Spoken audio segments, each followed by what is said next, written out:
here is a video review for Transformers Age of Extinction non-screen character SLOG, aka Sludge, aka the Brontosaur, Brachiosaur, Apatosaurus, whatever you want to call him, from Age of Extinction. Dinobot, classic G1 dude, well, in a movie interpretation, one of the 5. Now, he comes in the standard Transformers packaging with a really bad packaging layout, and we'll get to that in a minute. But yeah, the packaging, and I don't know why they did it this way, but we'll explain that in just a second. Right off the bat, I'm going to do a size comparison with his other buddies in Dino mode, because I just spent 20 minutes transforming them all back into Dino mode, and I am not going to let that go to waste. So here he is, just by himself. Here he is with Grimlock. So you can see he's a little bigger in alt mode than Grimlock. We'll add Slug in here. Slug and Slog. We had to change their name, brothers. And then Strafe, another name change. Get him in there. We can pull out here. It's going to be hard to fit all 7 of these dudes in this shot, but we're going to try. Maybe at weird angles. You know what? Here, why don't you ride on Slog? No? Okay. That's fine. I wouldn't want to do it either.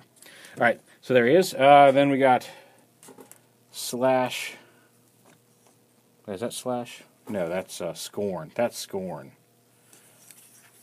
I'm messing up all the dino names. Scorn. And then Slash here. So yeah, there. Let's zoom out. There's all of them together so far. Kind of hard to get them all in the shot. Snarl's on the way, so when he gets here, we'll show him off. We'll put Slash over here by Grimlock. There we go. There we go. Let's try that as a group shot. There you go. Just to give an idea. So yeah, when Snarl gets here, we'll show those off. But anyway, now that those are done, let's get back over here. And just real quick, if you want a slightly different aesthetic, since this is the only other Sludge analog I have currently, here he is with Fans Project's Columpio together. Just to give you an idea of about how they compare. Alright, so we'll get those out of the way. So now, on to Slog himself. He does have all these weapons, these spiky weapons all over him. They're kind of like lances or guns or cannons, whatever you want to think of them as. They don't look as bad in person. Like when you see them in person and you can see how they fit kind of over the side of his dino neck and things, they really don't look horrible. They're not great, but they're not they're not as egregious, I guess is the word I'm looking for, as some of the earlier pictures made him look. They are, however, removable. So if you want, you can pop both of these guns off and rotate this panel up right here. They're on this hinge. And they just, because they actually come detached, you just unplug them from there. There's the weapon itself. That folds up to give him his hand weapon in robot mode. But you can pull them off of here. So you don't have to have these giant weapons. And then you've got a pretty plain, just like all the other dinosaurs, like Grimlock's tail or whatever, you've got a pretty plain Brontosaurus. He does have these spikes, where he's launching his Judenchi out of his back. That was a Brachiosaurus reference. And these parts are soft rubber. And that's the thing, like this red spine piece is a hard plastic, but these sides here, this is hard plastic, but this whole piece right here with the spines is a really soft rubber. And that makes me wonder about that Amazon exclusive one, because it looks like, and I could be wrong, we'll have to wait to see the final deco, it looks like they've got chrome on this piece, and I just don't have any idea how chrome is going to work on this really soft rubbery plastic. I get why they had to do it, because these spines would snap fairly easily, I would think, if this were hard plastic, especially if you give it to a kid who's roughhousing with it. This panel right here, like the tail is fine, is hard plastic. This panel right here is also the soft rubbery plastic, and this is as well. And again, I get kind of why they had to do it, because it kind of folds behind these panels, and it makes it a little easier to transform him. But this soft panel is part of the reason why I hate the packaging so much, and we'll get to that when we get to robot mode. But all in all, he's a nice little brachiosaur. He does have, like, his neck can move here at this joint. It does have a little bit of a up and down joint here, as well as a rotational joint. His head moves up and down, and his jaw opens. And that's about all you're going to get articulation-wise out of him. You can move him at the shoulders, but there's not a whole lot of poses where that really looks good. He does have some knee articulation there, both in the front and back. And that's really about it, articulation-wise, in dino mode. Which is about what you'd expect from a dinosaur of this shape. So yeah, on to transformation. Come back here, and you want to split his back right here along these two red panels. Pop these apart. And that folds out like this. You see, you fold these all down around. These are going to be his legs. So fold it down so this leg goes inside the panel. Flip his foot around, and then rotate it right here below the hip. Rotate the leg around. So the gun goes on, this little red gun goes on the inside. It'll come back around by the time we're all said and done. And then this folds back. Actually, lift up this red piece in the back of the leg. Lift this up first, because this is going to fold under that. Now once this leg is in. And then this clamps down and pegs into that. That's going to be the front of his shin here in robot mode. Fold this all the way around, and then these little clips right here, there's a post right here, or I guess a tab. This piece right here you fold in, and you slide over that. And that's the leg put together here. Just like that. And the same on the other side. Lift this red piece up out of the foot. Bring this down like that. Rotate the foot all the way down and around. Push this under that piece. Fold this around so this goes under that piece. Come on. There we go. Plug that in. Wrap this around the leg. Fold this in and plug that together. And then rotate it up here at the thigh. These might come loose a little bit while you're transforming it. That's just going to happen at the waist. So here you go. Split his tail. And then take the leg, lift it up, out, and rotate it around. Basically, you're turning this hip joint around. So this now folds forward and then folds across. And the same on the other leg. Lift that around, up and around.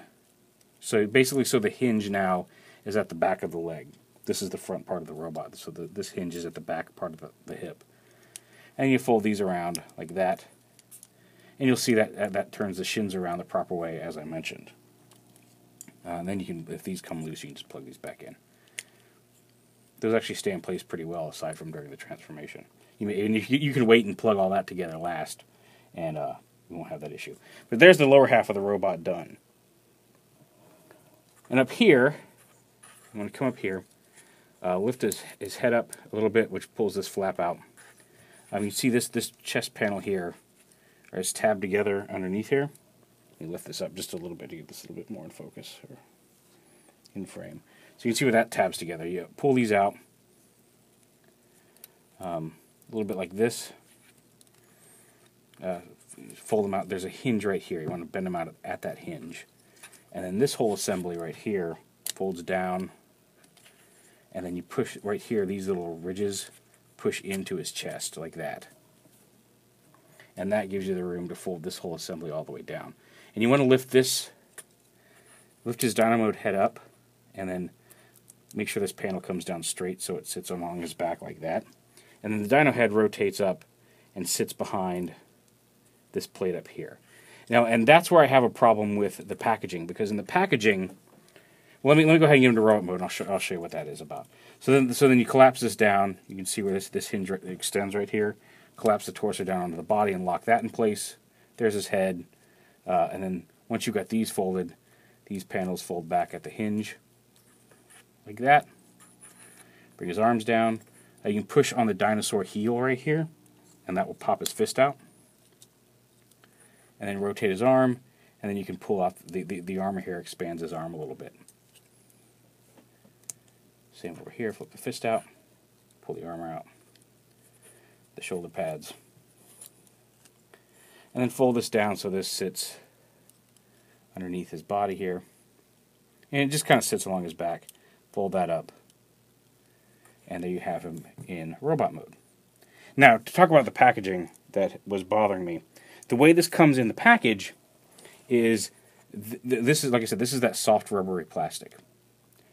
And I'm gonna mess my toy up for a couple more minutes. It'll fix itself. But the way it comes packaged, the Dino Mode head, instead of being folded up behind his back, like is shown in the instructions and in a lot of the pictures, his Dino Mode head is folded down along his back in much the way that G1 Slog's or Sludge's head was folded down. So it's folded down all the way like this, which, as you can see, like it's just kind of shoved in there like this. So this soft rubbery panel, which is supposed to be flat against his back and stay flat, and again, it needs to stay flat for how it fits in dinosaur mode, comes packaged all bent up like that, just so they could fold the dinosaur mode head down. And I don't know why, because there's plenty of room, the way he's packed, to have this folded up behind there if they just made the bubble a little deeper. It's really annoying. And it took me a while and a hairdryer to get this to straighten out again, because you want that to sit kind of flat against his back, like that. So that's my complaint with the packaging that we finally got around to, even though I mentioned it way earlier in the video review. So there's SLOG in robot mode. And again, you can put these guns on his shoulders. I think they're actually supposed to go this way. If you want to have them those, and they can rotate, you can have them just kind of sit behind his shoulder like that, out of the way if you want, just like this. And you can give him, like I said, the lances, these fold up like this. You can't have him hold them like this, I guess, from underside of his hand, but these fold up like this, and then you put the lance in his hand like that. And he's got some hand weapons. They can be swords, or, like I said, they look more like lances, but he kind of holds them like swords, so whatever. This one gun over here is a little loose on mine. So yeah, there he is in robot mode. It's a nice robot mode. He's big, he's bulky. These don't tab together in any way. They're loose to allow posing with the figure and give him a little bit of movement. But they don't. I mean, it doesn't mess up. You know, it's there, but it really is pretty solid all in all. Now, how I like to do it, like I said, this is the standard configuration for robot mode. What I like to do is pull these all off, and I like to take these, and you can come around here because his mounting ports end up on his back right here. I like to plug these in back here and have them kind of sit up over his shoulder like cannons, which I think it looks cool. And I've seen some pictures. I think the picture for the G1 Amazon, the robot mode picture, has the cannons on him like this. But that's how I like to have them in robot mode, with those sticking up like that. And then these guns, you can either leave them on the arms, or you can actually, there's a couple of peg holes here on these, swap the sides. But I like to just plug them in right there and just kind of leave them attached to the back cannons. It looks like more, kind of hides the black and makes them look like they're part of the support struts for the cannon. But it's entirely up to you how you want to do it.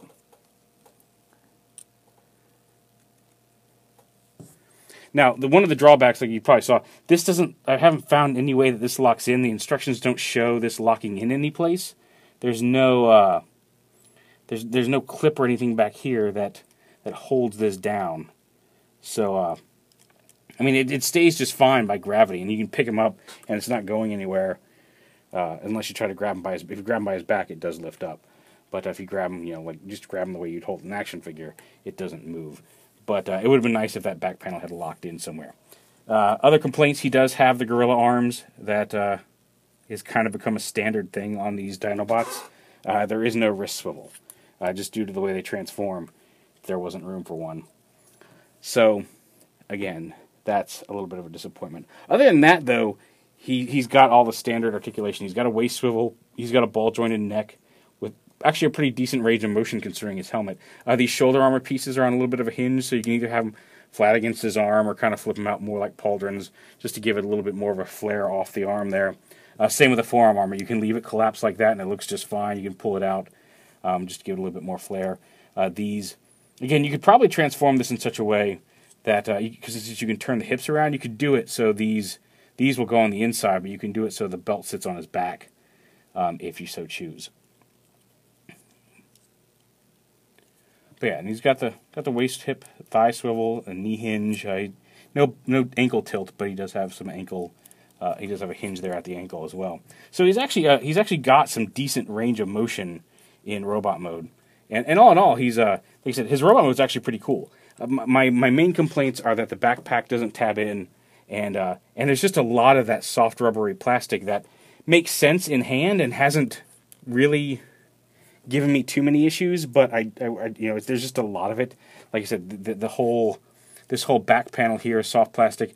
This whole panel on the legs is soft plastic. This whole cod piece is all plastic, and it's just there's just a lot of it. So when you first get him, especially if you get him delivered and he's been sitting in a warm postal truck all day, like the first impression is like, wow, this is a mushy dude. And once you let it cool off to room temperature, it's much better. But it is still a lot of floppy, soft plastic. Although aside from that, like it is on just some panels, and none of the main structural panels are made of it. So he is actually pretty sturdy once you get him to robot mode. And again, we'll do a size comparison here real quick. All right, and we've got everybody back in robot mode. We're back for size comparison. So again, with all his movie guys, here he is with Grimlock, the leader. And we might be able to get more of these guys in this shot here. Let's do the four old school Dinobots, just to give you a shot of the four that are out so far. The Snarl on the way. Dinobot team, and then throw in the newcomers here. Slide everything over a little bit on either side, just to give you an idea of what they all look like together. Let's see if we can focus that so it's not quite as bright. So yeah, there's all 6 of the Dinobots currently available. Again, Snarl will be thrown in there as soon as he gets here. But yeah, he's bigger. He's a little shorter than Grimlock in robot mode, but bigger in Dino mode, which I like. And again, while he doesn't, nobody's going to mistake him for G1 Sludge, he fits in very well with the movie aesthetic that they've set up with all of the Dinobots they've been doing. And then again, just a quick comparison of him with Columpio, since I have him with me. Whoop. Tripod was not locked there. But yeah, is he a must-buy? I don't know if you need to rush out to get him. If you have been collecting the Dinobots in the movie line so far and have been enjoying them, then by all means, this guy is another solid addition to that lineup if you're enjoying them. If you're not, like I said, there's enough here that I can see somebody being turned off by this. There's a soft plastic. I know a lot of people have not been thrilled about these spike bits on the cannons. Now, these things, I really feel like when you attach them to the back like this, I really love the way they look. And they work pretty well as handheld weapons as well. And really, in dinosaur mode, you can just leave them off. But again, in hand, they don't look quite as out of place as they do in a lot of the photography we've been seeing. But they are still a little bit of an eyesore on the dinosaur mode. But if you pull them off, I think it's a decent dinosaur mode. Again, aside from these things, which I don't mind so much, but I totally get why some people are turned off by the spikiness of him. But his robot mode is really nice. He's a nice, solid, gray, silvery knight. And he looks like he could barge through some bad guys and just take a lot of them out. So yeah, like I said, he fits in very well with the Dinobots that are already out. And if you've been collecting those, then he's definitely a worthy addition to that. But there is Age of Extinction Voyager SLOG.